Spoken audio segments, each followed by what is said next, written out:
quelques mots pour replacer Upgrade Media, donc notre agence. Nous accompagnons aujourd'hui les éditeurs de presse dans leur transformation numérique notamment. On a donc travaillé activement avec Samuel Petit sur toute cette première phase de réflexion, de mise en place d'une nouvelle formule qu'on va vous projeter. On va y arriver. Et donc, nous avons, nous, de notre côté, encore continué les choses. Cette année 2023, nous accompagnons concrètement la Provence dans la mise en place de sa nouvelle offre, et donc la nouvelle maquette, donc la Provence et Corse Matin. Et donc, on a travaillé aussi avec eux sur cette logique web to print et transformation de la forme au service du fond. Voilà. Donc aujourd'hui, les défis qu'on doit relever, c'est qu'il y a 30% de nos compatriotes qui fuient les sites d'information, qui ne veulent pas venir volontairement sur les sites d'info. Donc il y a un enjeu à aller les conquérir. Et j'aimerais bien que dans un premier temps, parlons de l'essentiel, dans un premier temps, Samuel nous présente les ambitions éditoriales de sa formule, qui était quand même au départ l'idée de trouver de nouveaux leviers pour parler aux Bretons, engager les Bretons, parler de leur vie de tous les jours pour montrer que le journal était indispensable à leur vie au quotidien. Alors, juste en introduction, peut-être rappeler c'est quoi le Télégramme et c'est quoi la rédaction du Télégramme. C'est 220 journalistes aujourd'hui, c'est-à-dire le même nombre de journalistes qu'il y a 10 ans. Donc on a la chance d'avoir une rédaction qui n'est pas en décroissance. Mais on a besoin de transformer cette rédaction et le principal enjeu était d'accompagner tout le monde. Il est hors de question que dans une rédaction de terrain avec 21 agences, avec des journalistes qui sont dispersés sur tout le territoire breton, qu'il y ait des journalistes qu'on n'embarque pas dans le numérique. C'était inenvisageable.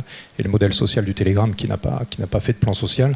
Et bien sûr d'accompagner tout le monde dans la transformation. Et ça, c'est un point essentiel parce qu'on ne mène pas un média vers une nouvelle façon d'adresser son information en laissant de côté un tiers, 40% de sa rédaction. Et c'est probablement, j'en parlerai un peu, le plus compliqué à faire.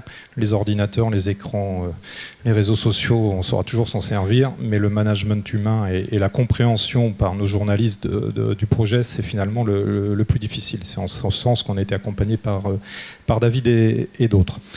Quand on a lancé la nouvelle formule en 2019 du Télégramme, on s'est réinterrogé sur l'ensemble de notre mission d'information et sur l'organisation qu'il fallait poser sur tout ça. Le but n'était pas de lancer une nouvelle formule papier, c'était de tout restructurer pour que l'ensemble de nos journalistes occupent tous les canaux de diffusion de l'information, numérique comme papier, et que le journal papier, dans son enveloppe finale le soir, soit quelque chose facile à faire qui intègre ce qui est pertinent le lendemain matin à 6h, qui n'est pas du tout la même chose que ce qui était pertinent il y a 20 ans dans un quotidien régional à 6h du matin. Mais le journal papier, on arrivera toujours à le faire. Donc on a basculé toute la rédaction à se concentrer sur la production d'informations numériques. On a installé une stratégie de contenu qu'on a rendu compatible, ou du moins qu'on a essayé de rendre compatible avec une nouvelle formule papier dont on a essayé de replacer le niveau d'exigence et de valeur ajoutée aussi bien au niveau information régionale, nationale qu'au niveau de l'information locale. Pour se lancer là-dedans, on a travaillé à tous les niveaux en même temps. Changement de système éditorial, changement de formule, changement d'organisation, refonte du siège de notre rédaction et refonte des grandes rédactions, de nos chefs-lieux de territoire dans le physique et dans le management. On a eu un gros accompagnement aussi sur le management de nos équipes éditoriales. Et puis on a eu de cesse de lisser les salaires, les horaires. Idéalement, il faudrait lisser les salaires aussi. De lisser les horaires parce que la culture de la PQR, c'est un travail en cloche, c'est-à-dire on peut démarrer parfois pas trop vite et puis il y a une énorme pression de production en fin de journée, puis ensuite ça retombe. Donc on a essayé de tout réégaliser. Aujourd'hui, nos premiers éditeurs dans nos locales arrivent à 7h du matin pour embarquer les audiences sur mobile. C'est des éditeurs qui autrefois finissaient à 23h. Donc on a réétalé, créé de la polyvalence, etc. La base de la base, une fois posé tout ça, c'est qui on est et quelle information on sert. Et je pense que c'est aujourd'hui le problème essentiel. Et on y va travailler avec David. La mission d'information du Télégramme, c'est de faire de l'information de proximité qui soit utile et qui justifie qu'on dépense aujourd'hui 500 € par an si on est abonné au print, ce qui est une dépense énorme pour des revenus modestes en Bretagne, ou 145, 150 € par an si on a un abonnement numérique. Donc on est dans un média qui est engageant en termes financiers. On ne peut pas demander 500 € par an à des lecteurs s'il n'y a pas une vraie promesse et si on ne répond pas à leur attente. Et c'est pour ça que j'ai l'habitude de dire qu'entre le journaliste et le lecteur, je dirais tout le reste, on s'en moque un peu. Alors évidemment, les équipes data, marketing, tech vont hurler, mais c'est vrai que le sujet, c'est est-ce que le journaliste comprend bien à qui il s'adresse et est-ce que nous-mêmes, on est sûr de qui on s'adresse. Et clairement, le Télégramme continue de se positionner comme un expert de la proximité. On fait notre audience sur l'information de proximité, sur l'information bretonne. On fait de la conversion sur de l'information de proximité, de l'information bretonne. On ne convertit pas sur le discours de Macron, on ne convertit pas sur le Proche-Orient. On ne sera jamais meilleur sur le Proche-Orient que bien d'autres et peut-être certains parmi vous. Donc on se concentre sur ce qu'on sait faire et sur la valeur. Et là, il faut avoir beaucoup d'humilité parce que nos lecteurs n'attendent pas toujours ce que croient les journalistes. Donc évidemment, les équipes marketing nous aident à ça. Toutes les études qu'on a faites récemment montrent bien que les gens attendent de nous de l'information, du service, de l'utilité. C'est un point essentiel. La notion utile du journal est vraiment un point essentiel en PQR. Si le journal ne sert à rien, ça ne vaut pas 500 €. Des grands reportages, des belles phrases, etc., des beaux éditoriaux, ça ne vaut pas 500 €. Ce qui vaut 500 €, c'est cette masse d'informations extrêmement utile pour nos lecteurs, pour prendre des décisions dans leur vie, l'éducation de leurs enfants, l'accompagnement de leurs parents qui vieillissent, la compréhension de l'environnement énergétique, immobilier, etc. Si toutes ces informations-là ne sont pas utiles, malheureusement, on fait du journalisme un peu fantasmé, mais qui ne vaut pas 500 € par an. Voilà en introduction, vraiment au cœur du projet, c'est le lecteur. On est dans une région de 2 millions d'habitants. On a 180 000 abonnés, enfin on vend 170 000 journaux, on a 135 000 abonnés print, 20 000 abonnés numériques. On a un taux de pression sur notre territoire qui fait qu'on doit clairement se demander pourquoi les Bretons nous lisent. Donc on a fait ce travail-là et on continue à le faire en permanence grâce aux équipes marketing et ce que nous apprend aujourd'hui la data sur nos contenus. Très bien. Alors justement, la data, c'était au cœur du travail qu'on a réalisé pour se poser un certain nombre de nouvelles questions. Vous amenez à vous poser un certain nombre de nouvelles questions sur les formats. Les formats à maîtriser et les formats qui vont venir soutenir le projet éditorial. Donc ça a pris la forme d'un guide, justement, d'un guide éditorial qui décrit, qui décrypte, qui décode pour les journalistes les nouvelles ambitions. Et donc on a travaillé ensemble sur finalement ce support, un support très concret pour que les équipes puissent s'y retrouver dans toute cette logique web to print pour amener davantage de fonds, un fonds structuré pour effectivement mieux engager les lecteurs. On a reposé sur le papier un projet éditorial qui n'est ni un projet print ni un projet numérique. Le sujet n'est pas de savoir où finit l'information, le sujet est de savoir qu'est-ce qu'on raconte aux gens. Et c'est vrai que le web nous interpelle sur la vocation de chaque contenu, chose à laquelle les journalistes étaient parfois assez peu attachés, c'est-à-dire c'est quoi mon angle ? C'est quoi ma promesse éditoriale ? Est-ce que je viens de produire un papier un peu informe qui mélange des citations, du reportage, de l'info utile, etc. Ou est-ce que j'ai fait un papier qui a une vraie promesse ? Le print n'amène pas à faire des papiers avec des vraies promesses. Malheureusement, dans le print, on est très malthusien, c'est un espace qui coûte cher. Le papier, ça coûte un bras, donc oui, on a tendance à serrer. Donc les journalistes, ils veulent mettre tout dans le même papier, ce qui donne des papiers un peu goubli-boulga, je ne sais plus comment on disait. Voilà.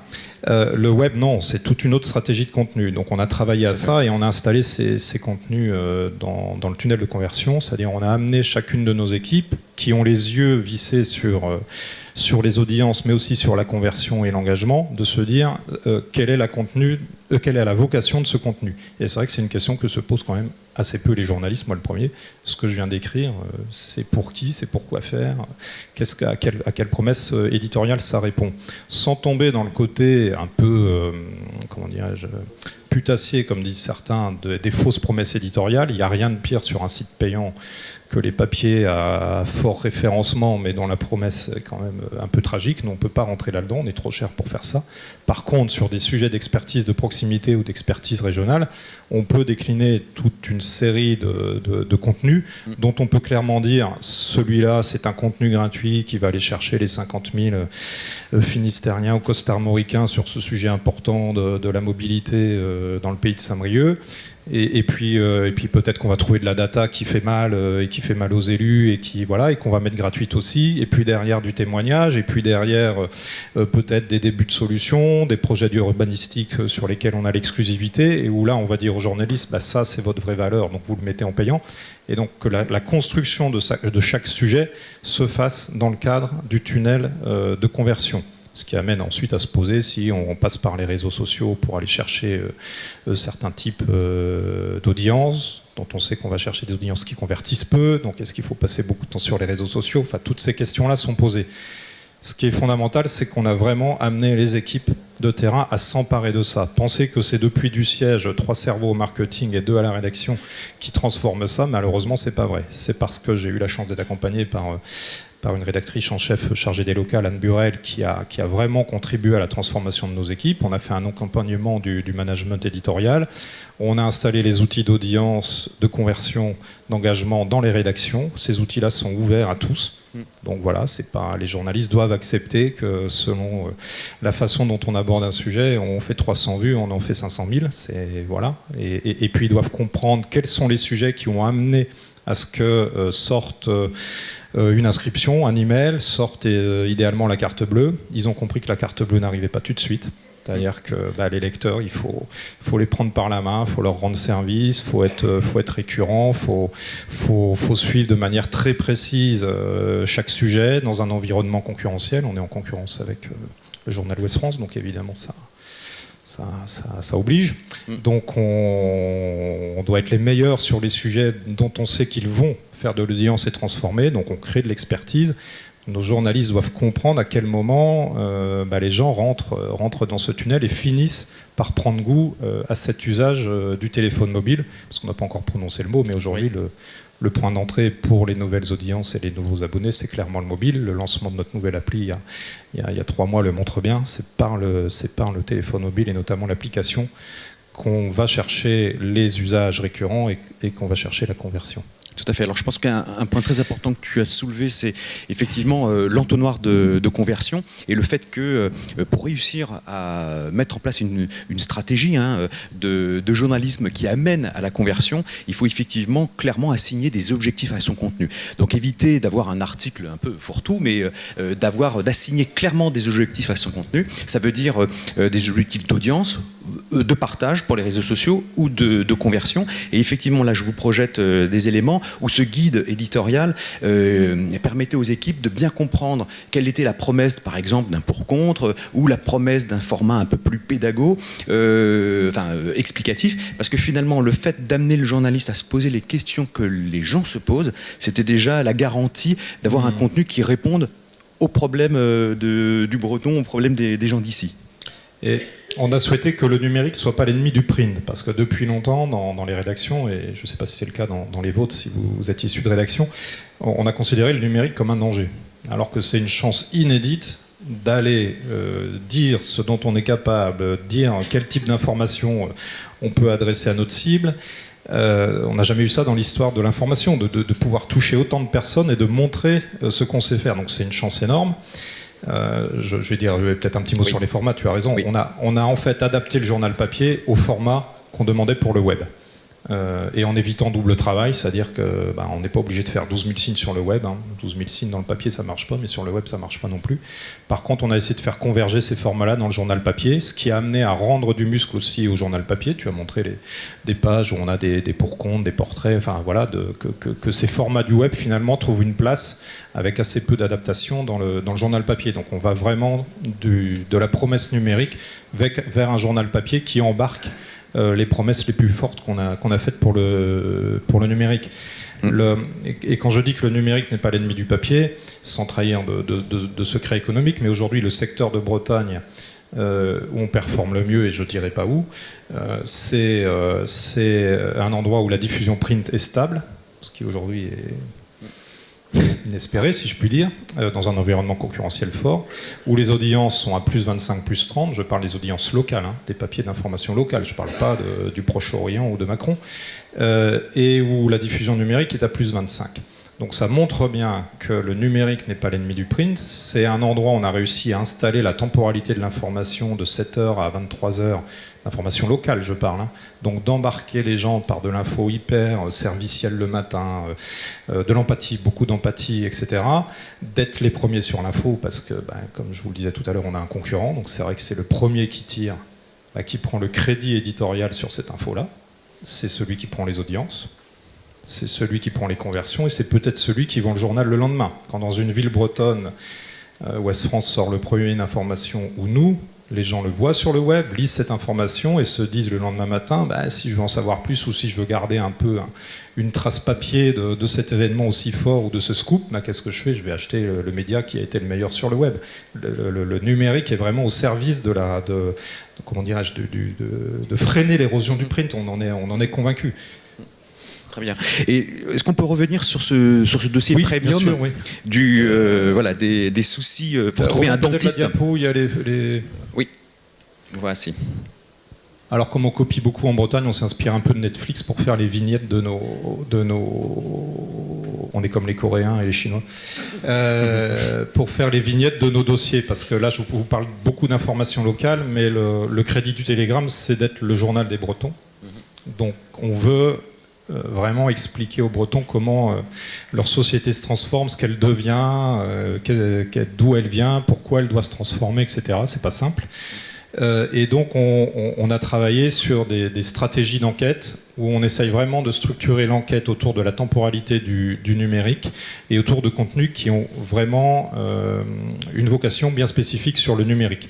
Et puis ensuite, quand ces contenus-là ont été distribués, on pousse ces contenus à travers des vignettes, des titres assez forts. Voilà, ça c'est des trucs assez récents autour des EHPAD, des bonnets rouges, vous avez dû entendre parler des bonnets rouges. Vieillir en Bretagne, voilà, des sujets très impliquants mais aussi très sérieux, hein. On n'est pas là que pour rigoler, hein. On ne fait pas du divertissement, on fait de l'information. Et donc tu peux passer à la diapo suivante, David.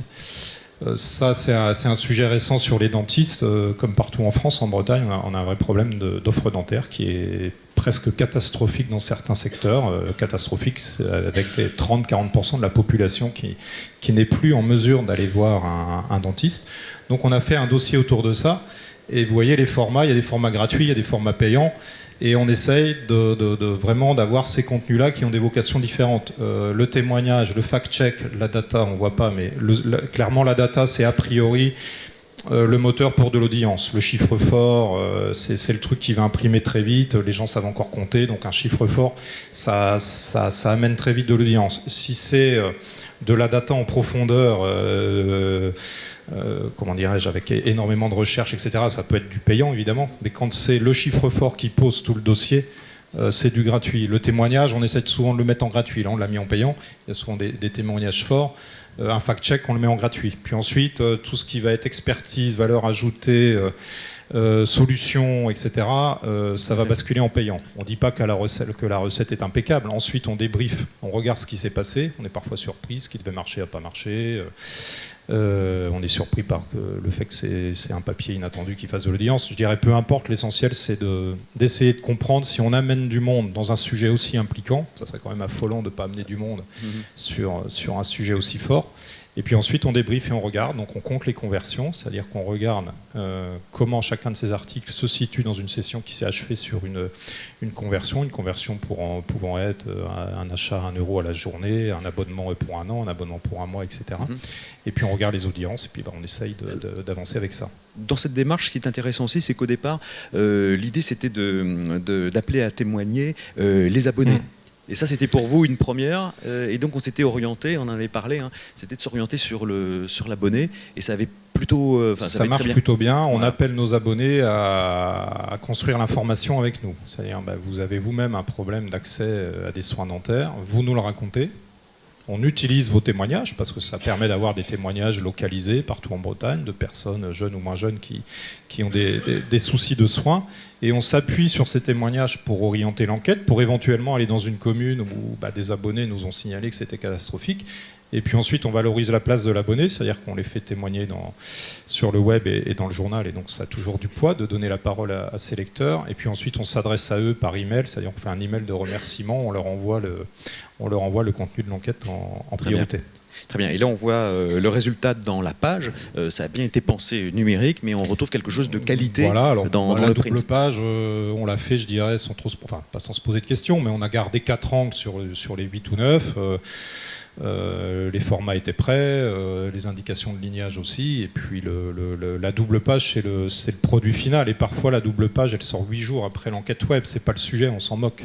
L'essentiel, c'est de se poser et d'aller chercher l'audience sur notre plateforme. Donc désormais, on peut dire qu'au Telegram, on arrive à se poser la question du lecteur d'abord, des questions qu'il se pose sur une problématique, avant de penser print et page. En tout cas, vous avez beaucoup progressé dans ce domaine.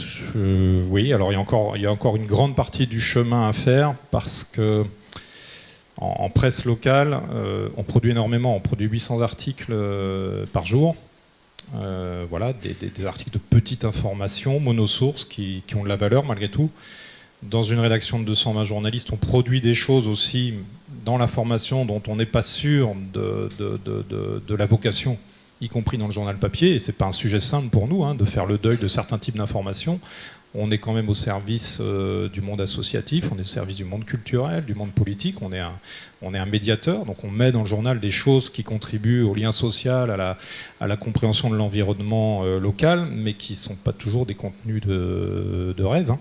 Et on s'aperçoit que finalement, c'est un peu comme le marché du meuble ou de la bagnole, il y a soit des contenus très efficaces, pas chers à produire, qui vont chercher de l'audience, etc., qui ramènent du monde, et puis des contenus à forte valeur ajoutée. C'est vrai que ce qui est entre les deux, alors sauf actu évidemment, le factuel fort, le fait divers, le scoop, etc., ce qui est quand même le cœur de ce qu'on produit. Mais une fois produit ça, on voit bien que les choses informes ou à promesses intermédiaire, malheureusement, marche assez peu, ce qui est un vrai questionnement en presse régionale, parce qu'on aurait tendance à se dire on met à la poubelle tout ce qui performe pas, sauf que malgré tout, l'addition de ces petites infos qu'on croit informes crée le lien social. Donc comme on a quand même un rôle de lien social, on essaye de maintenir cet équilibre dans une rigueur budgétaire bien sûr insoupçonnée.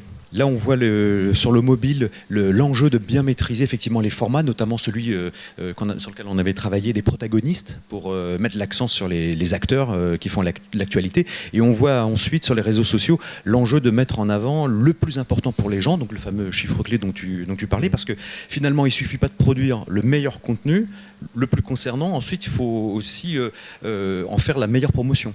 Et sur ce point-là. Et là-dessus, on essaye d'avoir un alignement complet, réseaux sociaux, mobile, papier, parce qu'on n'a pas les moyens que chaque journaliste cherche sa propre info. Nous, les personnes qui s'occupent des réseaux sociaux, ils travaillent d'abord à partir de la matière première produite par nos journalistes. Il y a peut-être un exemple là sur Instagram. Sur Instagram, on a plutôt une stratégie de diaporama ou de vidéo qui essaye d'aller chercher nos audiences locales, jeunes, mais sur des sujets que la rédaction a travaillé. Le but n'est pas de faire un journal différent sur les réseaux sociaux, on reviendra peut-être sur la question de l'identité derrière. Chaque personne dans la chaîne de production essaye de valoriser l'information qu'on a collectée, parce que celle qu'on a collectée nous-mêmes, c'est la meilleure. Faire des audiences sur la conférence de presse de Macron, on sait faire, mais on sait bien qu'au bout du compte, en termes de chiffre d'affaires, ça ne donnera pas grand-chose. Donc autant mettre toute la chaîne de production autour de l'information à valeur ajoutée que produisent nos journalistes sur le terrain. On peut faire le point sur les fameuses trois choses à ne pas faire, peut-être assez rapidement, et après pour pouvoir effectivement avoir quelques petites questions de la part du public. Donc l'idée, c'est quand même rien de révolutionnaire là-dedans, mais en effet, lutter contre le print first, ça paraît surprenant. En 2023, on a lancé le site internet du Telegram en 96, ça fait 27 ans. Ça fait une génération. Malgré tout, le print a une tendance énorme parce qu'il pèse 85% du chiffre d'affaires, parce qu'il est lourd à produire. Le print revient en permanence au galop. Si on ne sort pas ou si on fait la moindre dérogation sur le print first, ben on est rembarqué au point de départ. Donc c'est pas négociable. Le sujet, c'est l'information. C'est pas le journal papier de demain ou de mercredi ou de samedi, c'est l'information. Le journal papier arrivera toujours à accueillir des bons contenus qu'on aura produits. Mais ça, je sais pas comment c'est dans vos rédactions si vous êtes journaliste, c'est un sujet permanent. Hein.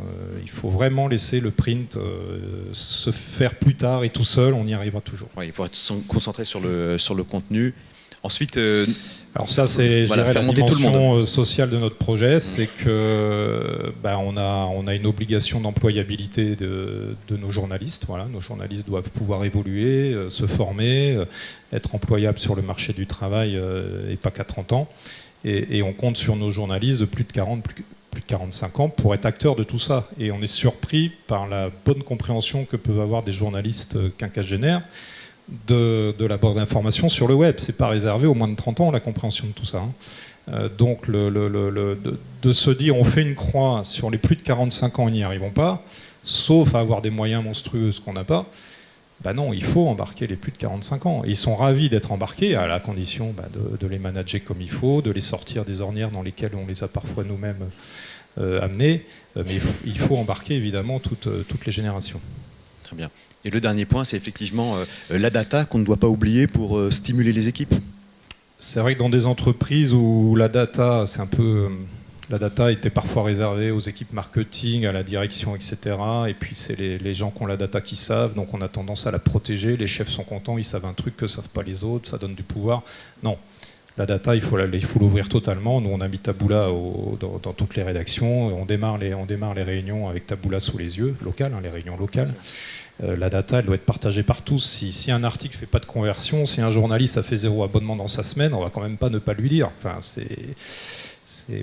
tout à fait. Donc, ou si les 5 papiers ou les 10 papiers qu'il a fait dans la semaine, il n'y en a pas un qui a fait plus de 1000 vues, on peut décider de ne pas le dire. Hein. Ça peut être un choix, mais en termes de management, c'est un peu bizarre. Donc il faut partager la data avec tout le monde.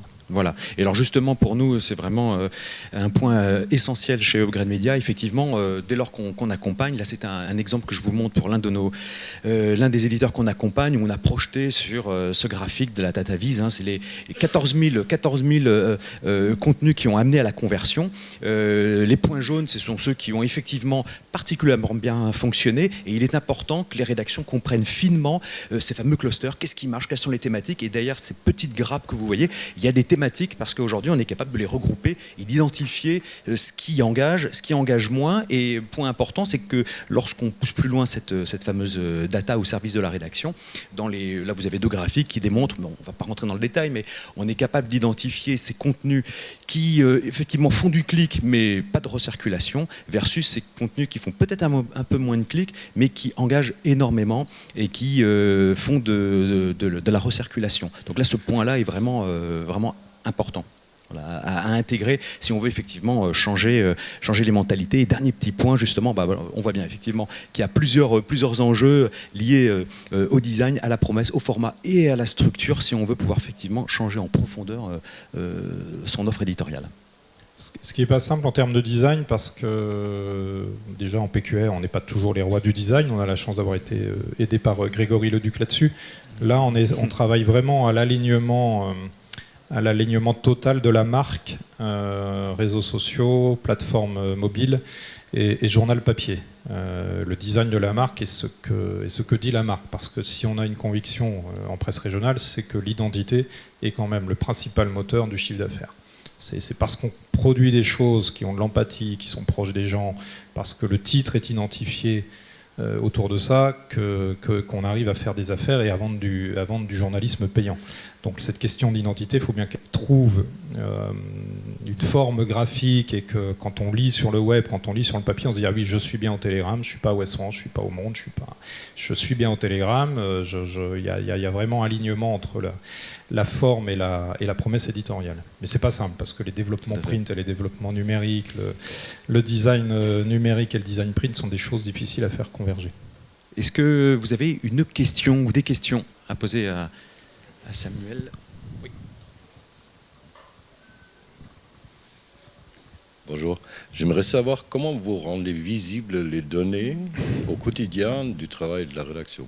Alors sur écran, dans les salles d'animation, aujourd'hui dans nos rédactions locales, c'est réunion debout le matin et au bout de la table, il y a l'écran avec les audiences. Ensuite, on a un dashboard de conversion, c'est-à-dire on peut aller voir, interroger tous les jours quels sont les articles qui appartiennent à une session qui s'est achevée sur une conversion. Voilà. Alors ça peut être hyper déceptif, faut l'accepter, mais ça peut être aussi hyper jouissif, et ça c'est bien.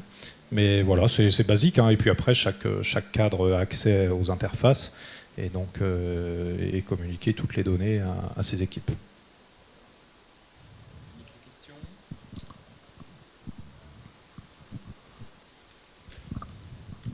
Bonjour. Vous parliez des articles qui étaient réservés aux abonnés et des articles qui étaient en accès libre. Et comment c'est les journalistes du coup qui décident un petit peu sur ces contenus-là.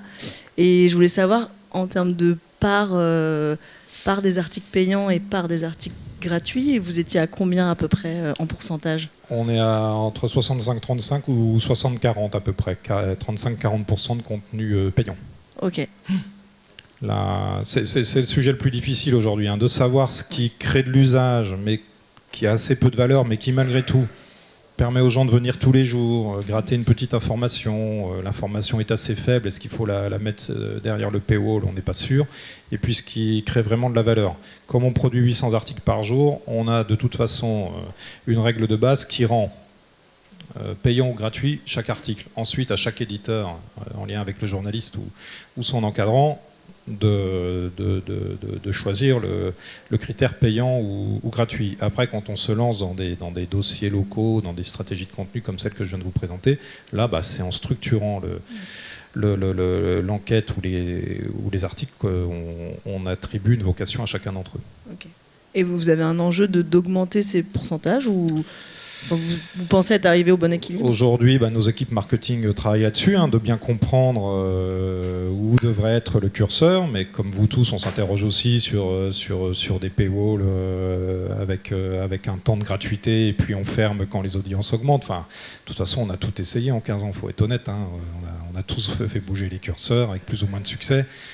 Je pense qu'au bout du bout, on peut toujours affiner ça, mais je pense que malgré tout, l'essentiel, c'est que le journaliste comprenne lui-même ce qu'il va chercher avec ce qu'il produit. Après, on voudrait toujours que la conversion aille plus vite, qu'on touche les bonnes personnes qui vont, in fine, pouvoir s'abonner. On commence à comprendre quels sont les canaux qui sont purement audience et très faibles en conversion, et quels sont les canaux qui agissent bien sur la fidélisation et la conversion. Ça, on commence à y voir clair là-dessus. Donc aller chercher des audiences massives qui se traduisent par zéro conversion, c'est sympa, mais à un moment donné, il faut peut-être pas s'épuiser là-dessus. Donc tout ça, on le partage avec les journalistes, et le marketing travaille beaucoup là-dessus.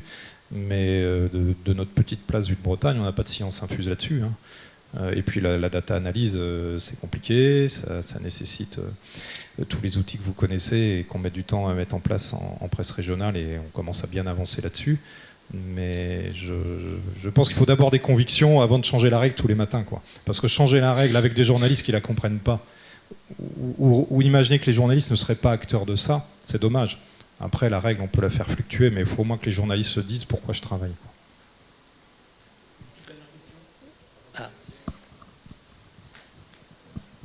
Merci. Est-ce que vous pouvez nous donner une indication concernant les contenus justement qui génèrent des conversions?